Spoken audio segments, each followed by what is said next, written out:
Living cost එක ගත්තාම single applicant කෙනෙක්ගේ 29710 අපි ඉස්සෙල්ලා කතා කරා ඒ සම්බන්ධව. ඒ වගේම දැන් මම දැන් මේ මූලික يعني මෙතන මේ ටේබල් එකෙන් අපි කතා කරන්නේ ඒ කියන්නේ සාමාන්‍යයෙන් සිංගල් ඇප්ලිකන්ට් කෙනෙකුට පෙන්වන්න ඕනේ මුළු ෂෝ මනි කොහොමද කියන එක අදහසක් දෙන්න තමයි. හරිද? එතකොට ලිවිං කොස්ට් එක 29700යි. ටියුෂන් ෆී එක 15000ක් ඇවරේජ්ලි තමයි දාන්නේ. මොකද 15000 කියලා දාලා තියෙන්නේ මං කිව්වේ දැන් මේ මාස අපි ඔයගොල්ලෝ ඕල්රෙඩි අවුරුද්දකට ඒ කියන්නේ 30000ක් යනවා නම් ඉතුරු වෙන්නේ 15000ක් තමයි ගෙවලගෙන 30000න් 15000ක් ඔයගොල්ලෝ ඕල්රෙඩි ගෙවලා ඉවර හින්දා ඉතුරු වෙන්නේ 15000යි. ඒතකොට මේ 15000 තමයි පෙන්වන්න ඕනේ. එතකොට LKR වලින් නම් 3 මිලියන් විතර වගේ මුදලක් ඇවරේජ් ලක්ෂ 30ක් විතර වගේ තමයි ඇවරේජ්ලි එතකොට ෂෝ මනි එකට ඉඳන් ඇඩ් වෙන්නේ. රිටර්න් යාෆේ ආයක ඇවිල්ලි ඉවර වෙලා ලක්ෂ දෙකක් මේ සෝරි ඩොලර් 2000ක් අර මම කිව්වා විදිහට තමයි ඔයගොල්ලෝ මේවා කරන්න ඕනේ. ඊට පස්සේ කියන්නේ ලක්ෂ 4ක විතර වගේ මුදලක් තමයි ලංකාවේ සල්ලි වලින් නම් අපි මේකට අදාළ වෙන්නේ. ටෝටල් ෂෝ මනි එක එතකොට එකතු වුණාම මේ සියලුම දේ එකතු වුණාම ඩොලර් 46710ක් වෙනවා. ලක්ෂණං මිලියන් වලින් නම් 9ක් විතර. ඒ කියන්නේ ලක්ෂ 94ක් විතර.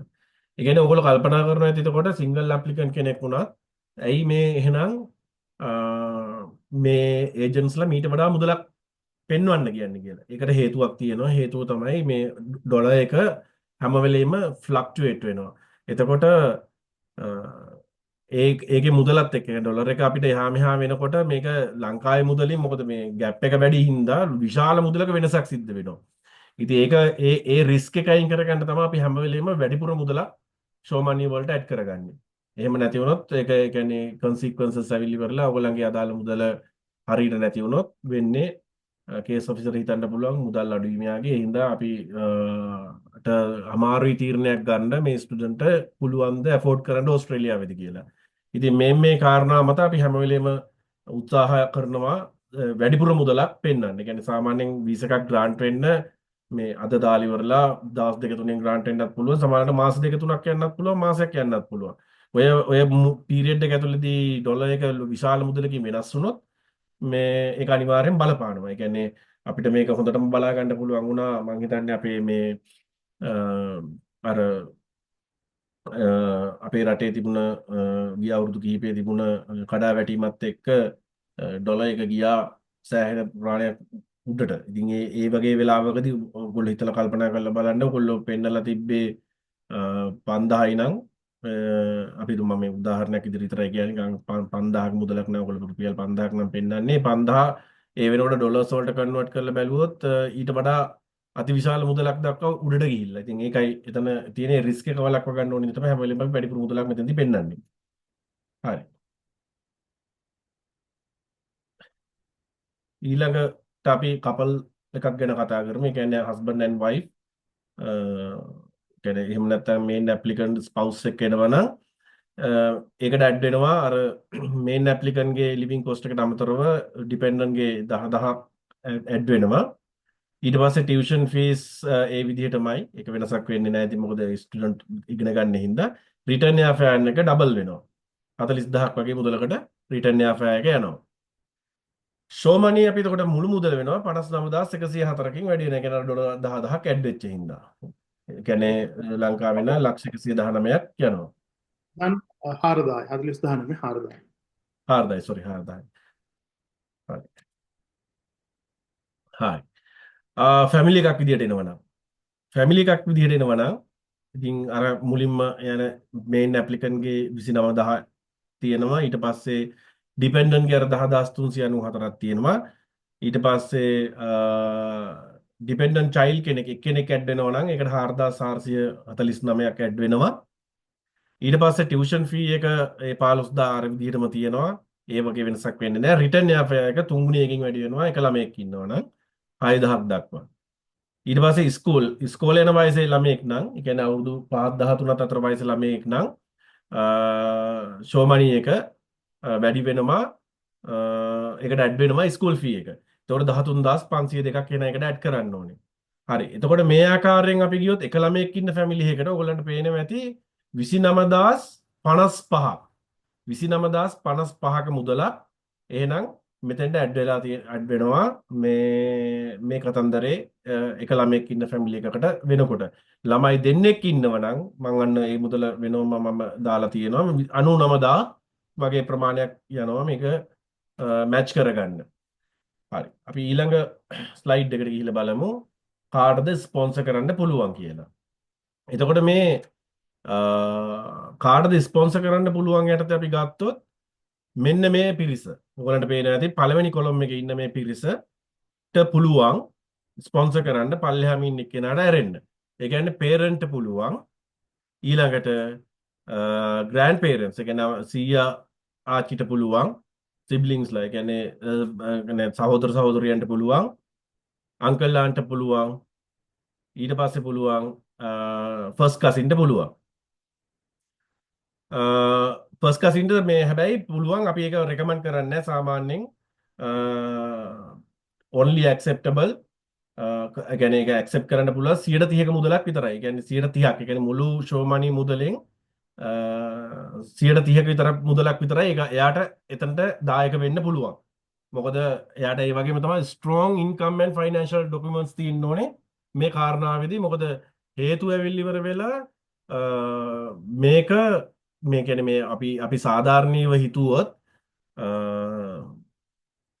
සාධාරණීකරණය කරලා හිතුවොත් අනිවාර්යෙන් මොකද අපි සාමාන්‍යයෙන් ෆස්ට් කසින් වෙන එක්කෙනාට කියන්නේ අපි සාමාන්‍යයෙන් අපි ටෙක්නිකලි මේක මේ කියන්නේ ඒගොල්ලෝ යාගේ තියෙන මුළු සේසතම යා වෙනුවෙන් වියදම් කරයි කියලා ඉවල ස්ටුඩන්ට් වෙනුවෙන් වියදම් කරයි කියලා හිතන්න අමාරුයි මොකද ඔයාලගේ රිලේෂන්ෂිප් එක චුට්ටක් දුර හින්දා හරිද හරි ඊට පස්සේ ස්ටුඩන්ට් himself herself එක පුළුවන් කරන්න ඒගොල්ලන්ටම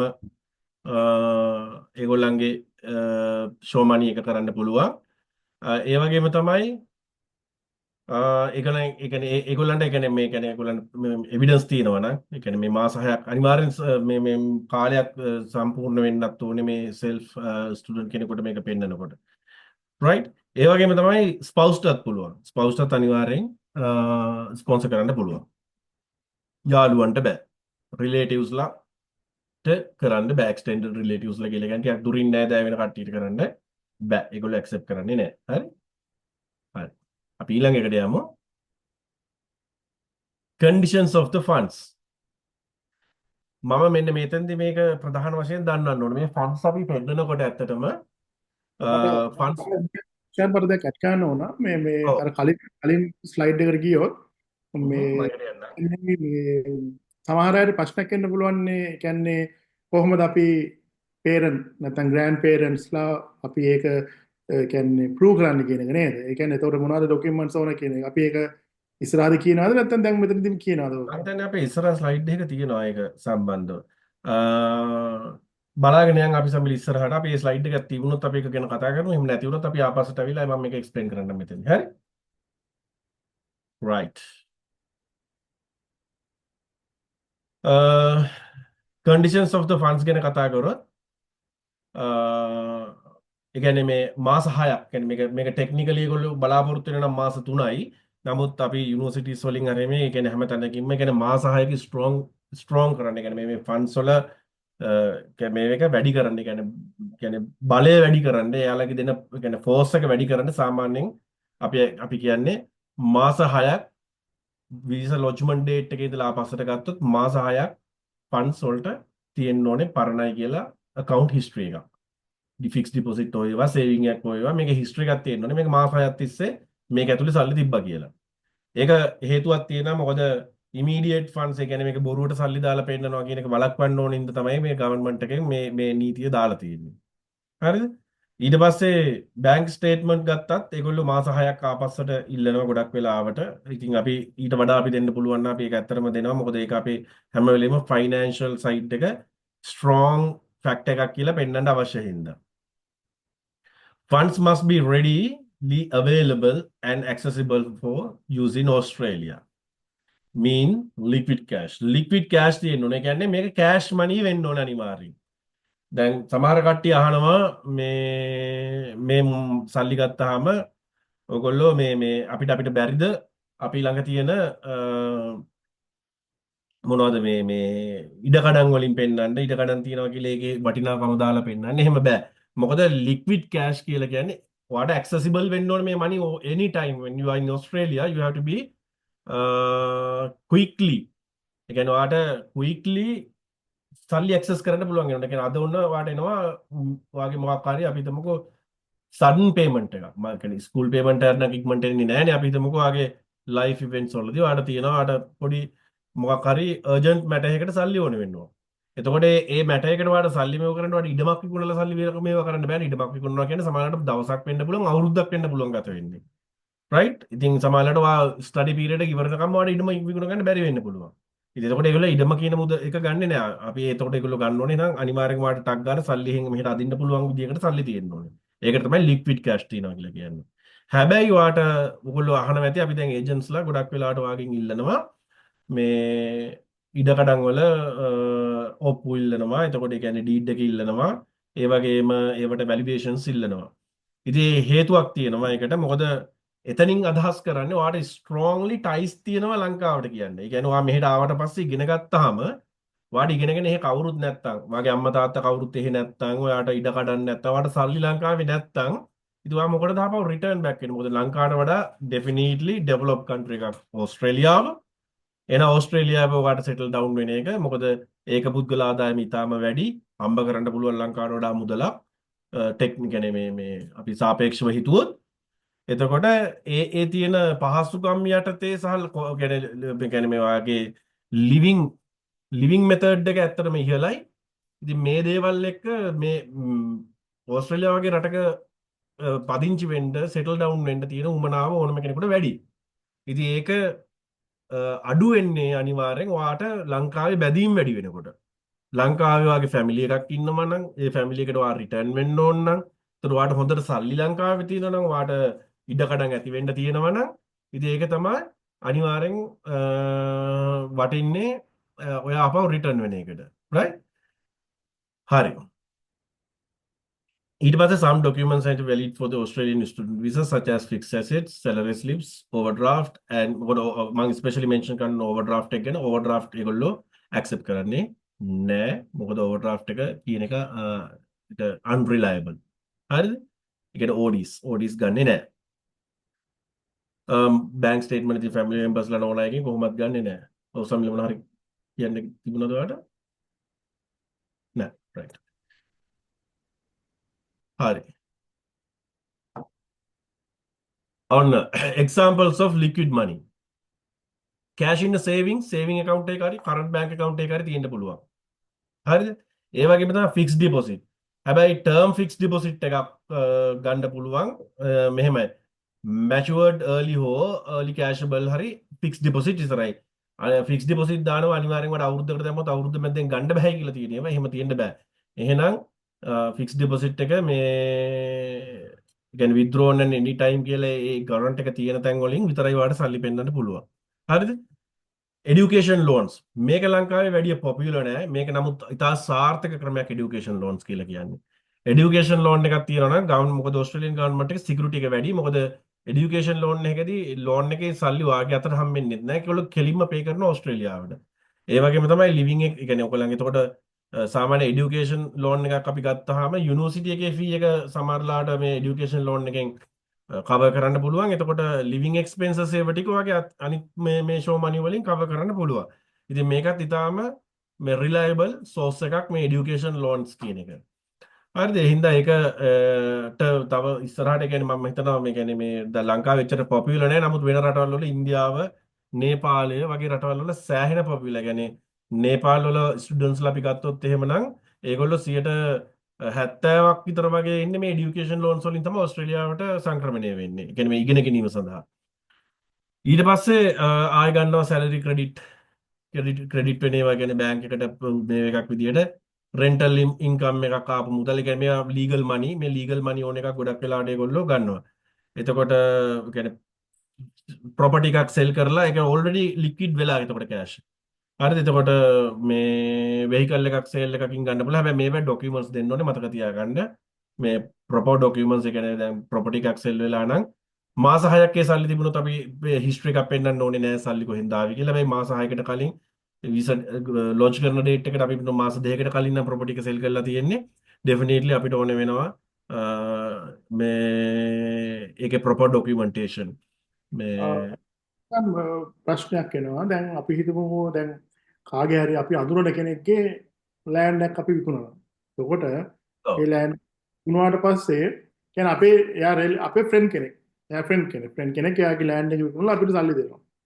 ඒතර ඒ වගේ අවස්ථාවක් වුණොත් අපිට ඒ සල්ලි එක අපිට ඒක වැලිඩ් එකක් වෙනවා. බෑ බෑ අපිට කවුරුත් මේ විකුණලා දෙන මං කිව්වට ෆ්‍රෙන්ඩ්ස්ලා ඔක හොඳ ප්‍රශ්නයක් සමිල අනිවාර්යයෙන්ම මේ කියන්නේ ඔක හිතන්න ඕනේ ප්‍රශ්නයක්. ඒ කියන්නේ ඔක හැම ළමයෙක්ම අහන ප්‍රශ්නයක් නේ. එතකොට මෙතෙන්දී අනිවාර්යෙන් මේක එක්ක වගේ අම්මගේ තාත්තගේ අර මං කිව්ව අර ස්පොන්සර්ස් ලිස්ට් එකේ කෙනෙකුට විතරයි ඔක කරන්න පුළුවන්. හරිද? යාළුවන්ගේ සල්ලි කියලා ගන්න. හැබැයි ඔයාගේ කියන්නේ මේ මාස 6ක් තිස්සේ ඔයාගේ account එකේ තියෙන සල්ලි එකට අපි history දෙන්න ඕනේ නැහැ. මාස 6කට මෙහෙන් වෙනවනම් ඒක ඔයාගේ ඉඩමක් වෙන්න ඕනේ. එහෙම නැත්නම් ඔයාගේ ස්පොන්සර්ස් ලිස්ට් එකේ ඉන්න කට්ටිය වෙන්න ඕනේ. ඒ කියන්නේ අපිට සල්ලි ආපු විදිය අපි ඒ ලෑන්ඩ් එක ඒ කියන්නේ සල්ලි අපිට තියෙනවා නම් අපි ඒ සල්ලි ආපු විදිය අපි පෙන්වන්න ඕන අපිට මේ විදිය තමයි අපිට සල්ලි ආවේ. අනිවාර්යෙන් ඔව් ලෑන්ඩ් රෙජිස්ට්‍රි එක through ගිහිල්ලා ඉවරලා මේක කියන්නේ වෙන කෙනෙකුට මේ කියන්නේ විකුණපු පුද්ගලයාට මේක වෙනවා කියලා ඊට පස්සේ ඒකට ලෙටර්ස් අරගෙන proper documentations පෙන්වන්න අනිවාර්යෙන් අවශ්‍යයි. right? හරි. ඊළඟ ස්ලයිඩ් එකට යමු. දැන් මේ මොනවාද non liquid ඒවා කියලා කියන්නේ අර මම මුලිනුත් ඔක කිව්වා. ඒ කියන්නේ property ජුවලරි අපි ගන්න බෑ. මොකද සමහරවිට අහන වෙලාවල් තියෙන අපේ ස්ටුඩන්ට්ස්ලා ගොඩක් අහනවා මේ මගේ රත්තරන් බඩු ටික විකුණලා මේ ගෝල්ඩ් තියෙන තව ඒවා විකුණලා අපිට මේක කරගන්න බැරිද කියලා. ප්‍රශ්නයක් නෑ. ඔයා මේ විකුණලා කරගන්නවා නම් මාස 6ක් වාටේ සල්ලි පෝල් කරලා පෙන්නන්න පුළුවන් නම් ඒක යූස් කරන්න පුළුවන්. හැබැයි ඒක ගෝල්ඩ් ඇන්ඩ් ජුවලරි සෙල් කරා කියලා ඉවරලා අපිට ඒක මේ ડોකියුමන්ටේෂන් එකක් විදියට දෙනවා නම් ඒක පොඩ්ඩක් රිස්කි වැඩි. හරිද? ඒ කියන්නේ ඒක පොඩ්ඩක් අමාරුයි. එක්ක මේක විකුණලා ඒ සල්ලි ටික ට්‍රාන්ස්ෆර් කරලා ඒ විදිහට ප්‍රොපර් ડોකියුමන්ටේෂන් එකකින් පෙන්නන්න ඕනේ. ඒ කියන්නේ ගෝල්ඩ් එක ඔයා ගත්ත එකේ රිසිට් එක තියෙන්න ඕනේ. ඔයාගේ IT කාර්යත්වය පෙන්නන්න.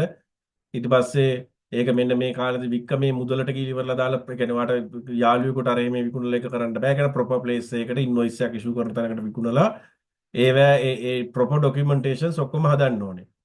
ඊට පස්සේ ලෝන් එකක් අපි ලොජ් කරලා ඉවරලා පෙන්ඩිං ලෝන්ස් වලට දාන්න බෑ. ඒ කියන්නේ අන්ඇප්රූව්ඩ් ලෝන්ස් වලට අපි මේක ගන්නෙ නෑ. ඇප්‍රූව් වෙච්ච ලෝන්ස් විතරයි අපිට පෙන්වන්න පුළුවන්. ෂෙයාර්ස් බෑ, ස්ටොක් මාකට් එක බෑ, ක්‍රිප්ටෝ කරන්සි බෑ. හරිද? ෂෙයා මාකට් එකේ අපි ඉන්වෙස්ට් කරලා තියෙන අපිට මෙච්චර මුදලක් තියෙනවා කියලා ඉවරලා ඒක පෙන්වන්න බෑ. ඒක උදා මේකක් නෑ. හැබැයි මේම දේවල් තියෙනවා. ස්ටොක්ස්, ක්‍රිප්ටෝ කරන්සි, ෂෙයාර්ස් මේවා පෙන්වන්න පුළුවන්. ෂෝමනි එක විදිහට නෙවෙයි. අර මං කිව්වා අපිට ලංකාවේ ටයිස් තියනවා ගියාම ඕනේ තරම් කිලිවල අපිට කියන්නේ මට ප්‍රොපර්ටිස් තියෙනවා මට මුදල් තියෙනවා ලංකාවේ අහපව යන්න මට මේ දේවල් තියෙන හින්දා ඒකට මේ අවශ්‍යතාවයක් විදිහට මේවා පෙන්වන්න පුළුවන්. අර මං කිව්වේ locked in FTs බෑ. ඒ කියන්නේ term deposits. ඒකට කියන අපි term deposits වලට ගන්න බෑ. ඒ term deposit එකක් කියලා කියන්නේ already හිර කරපු සල්ලියක්. ඒක ගන්න බෑ. සල්ලි අතින් පෙන්වන්නත් බෑ කෑෂ් ඉන් හෑන්ඩ් පෙන්වන්නත් බෑ. ඒක බැංකුවක අපි ප්‍රොපර් රෙකෝඩ්ස් තියෙන්න ඕනේ අනිවාර්යෙන් පෙන්වනකොට. මේ බැංකුව කියලා ගත්තාම ලංකාවේ ප්‍රධාන බැංකුව වෙන්න ඕනේ.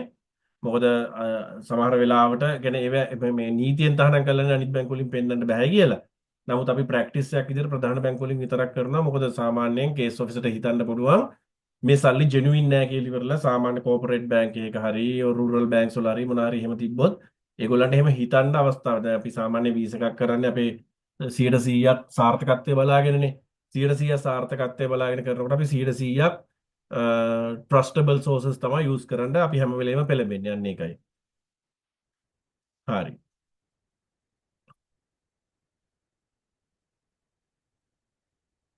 Why is this important for student visas? ඒ කියන්නේ මොකක්ද is this කියලා මෙතනින් අදහස් කරන්නේ show money. අපි ඉතින් මේක දිගින් දිගටම කතා කරා. මෙතන පොඩි ආයි දැනුම් දීමක් විතරයි තියෙන්නේ. ඒ කියන්නේ living expenses උයි travel උයි එක පෙන්නන එකයි. legally earn කරා traceable money මේක මේ verify කරන්න පුළුවන් money එකක් කියලා කියන්න තමයි මේක අවශ්‍යතාවයක් තියෙන්නේ. හරි.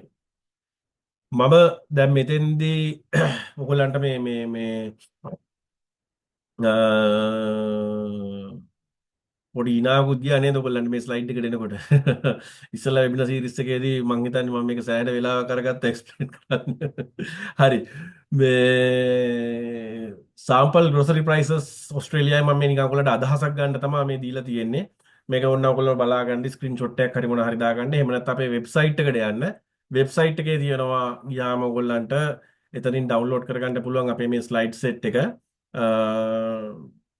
ෆෝම්ස් කියලා තියෙන අපේ ටැබ් එකක්. ඒ ෆෝම්ස් ටැබ් එකට ගියාම අපේ ප්‍රධාන ඩොකියුමන්ට්ස් තියෙනවා එතන වෙබ්සයිට් එකේ දාලා එතනින් ඔයගොල්ලන්ට ඩවුන්ලෝඩ් කරගන්න පුළුවන් අපේ මේ හැම වෙබිනාර් සීරීස් එකකටම ඒ මාස්පත අපි කරන වෙබිනාර්ස් වල ස්ලයිඩ් සෙට් එක එතෙන්ට අපි අප්ලෝඩ් කරනවා. ඒ කියන්නේ ඉස්සරහට කරන්න තියෙනවා ඉස්සරහ දිනයකදී අපි දානවා. එතකොට ඔයගොල්ලන්ට සැරින් සැරේ ගිහලා එතනින් ගන්න පුළුවන්.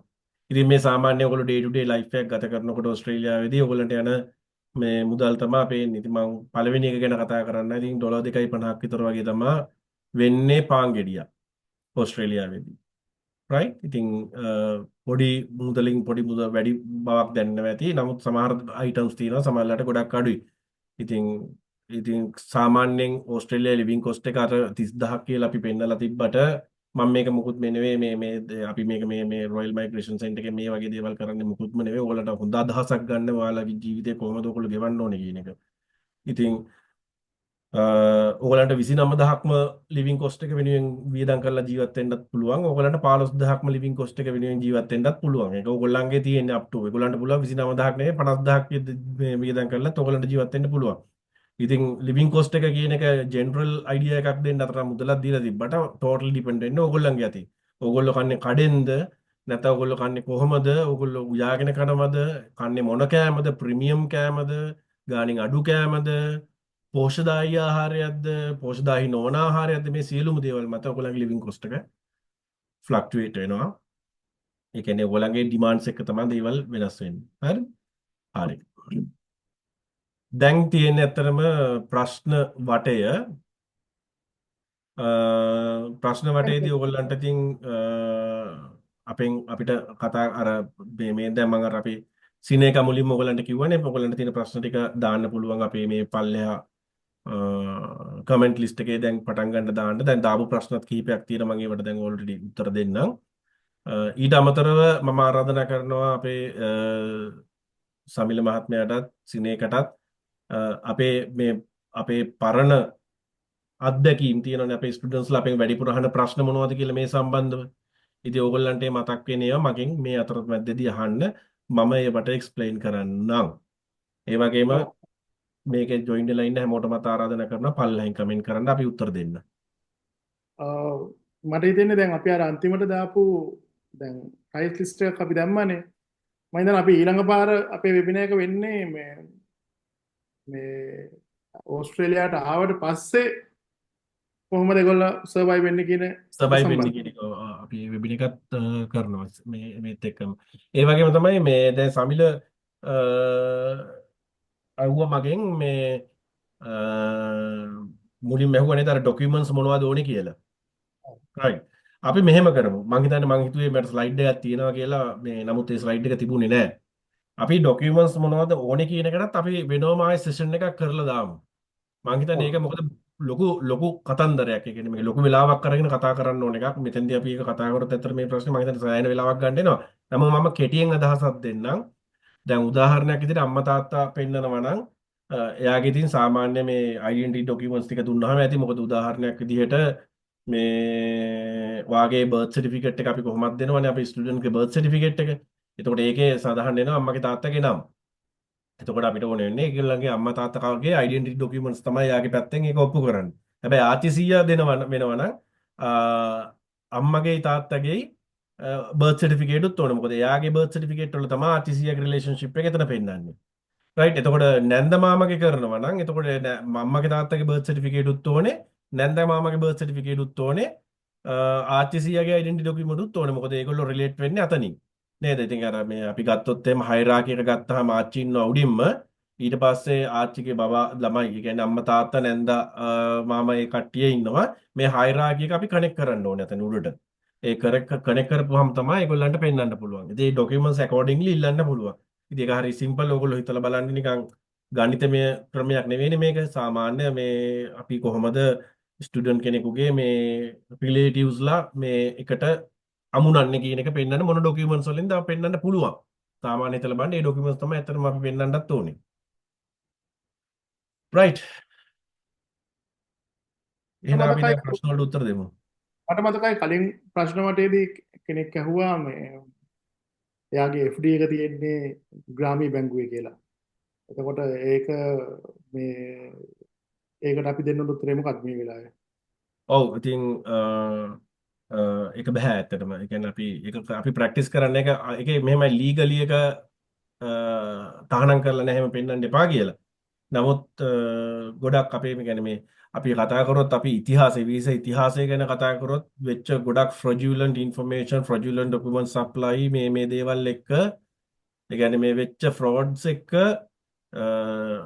ඒගොල්ලෝ කියන්නේ සාමාන්‍ය ප්‍රධාන මූල්‍ය ආයතනයකින් වංචා වෙන්නේ නැහැ කියලා අපිට අත්තම අනුමානයක් ගන්න පුළුවන් වෙන්නේ නැහෙනි නැති තරන්නේ නේද? නමුත් සාමාන්‍යයෙන් මේ කුඩා ප්‍රමාණයේ ෆයිනෑන්ෂල් ඉන්ස්ටිටියුට්ස් ගත්තාම එතන වංචා වෙන්න පුළුවන් ක්‍රමය වැඩි. මොකද legacy systems තියෙන්නේ, documents change කරන්න පුළුවන්, repeatable documents add කරන්න පුළුවන්. මේ වගේ දේවල් මත ගොඩක් වෙලාට මේ අපි මේ කියන්නේ වීසා එකක් දානකොට අපි ප්‍රැක්ටිස් එකක් තියෙනවා. අපි සාමාන්‍යයෙන් මේ කියන්නේ rural banks, මේ කියන්නේ මේ ග්‍රාමීය බැංකු සහ මේ පොඩි ෆයිනෑන්ෂල් ඉන්ස්ටිටියුට්ස් වලින් මේ පෙන්නගෙන යන ෆන්ඩ්ස් අපි යූස් කරන්නේ නැහැ. මොකද එතන ඉන්ටග්‍රිටි එක සහ රිලයබිලිටි එකේ ප්‍රශ්නයක් තියෙනවා.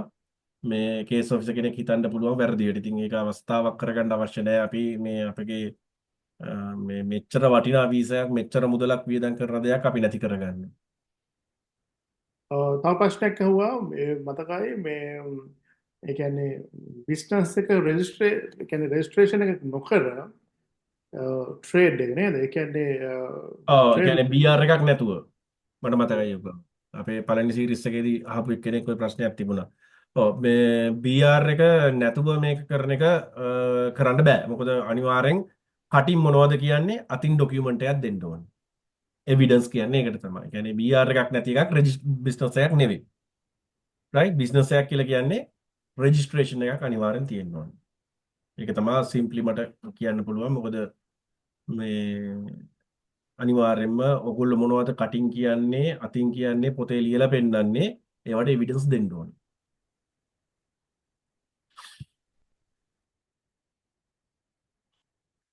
ඔව් මම ඒ අතරේ ඔයගොල්ලන්ට මේ අපේ මේ contact details ටික දාලා පෙන්නන්නම් දැන් ප්‍රශ්න වලට උත්තර දෙන අතරේ. ඉතින් එහාට එතකොට මේ contacts වලට කතා කරලා ඉවරලා පුළුවන් මේ ඔයගොල්ලන්ට මේක අපිව contact කරගන්න ඔයගොල්ලන්ගේ මොන හරි ඉදිරි ප්‍රශ්න මොනවද තියෙනවා නම් සහ ඔයගොල්ලන්ගේ වීසා සම්බන්ධව තව මොනවද අපෙන් කරගන්න ඕන නම් මේ නම්බර්ස් වලට කතා කරලා හරි මෙතන ඊමේල් වලට හරි අපේ www.royalmigrationcenter.com එකට ගිහිල්ලා හරි ඔයගොල්ලන්ට පුළුවන් අපිව පෞද්ගලිකව සම්බන්ධ කරගන්න ඔයගොල්ලන්ගේ ඕනෑම වීසා කියන්නේ මේ ස්ටුඩන්ට් වීසා විතරක් නෙමෙයි ඕනෑම වීසා එකක් සම්බන්ධව.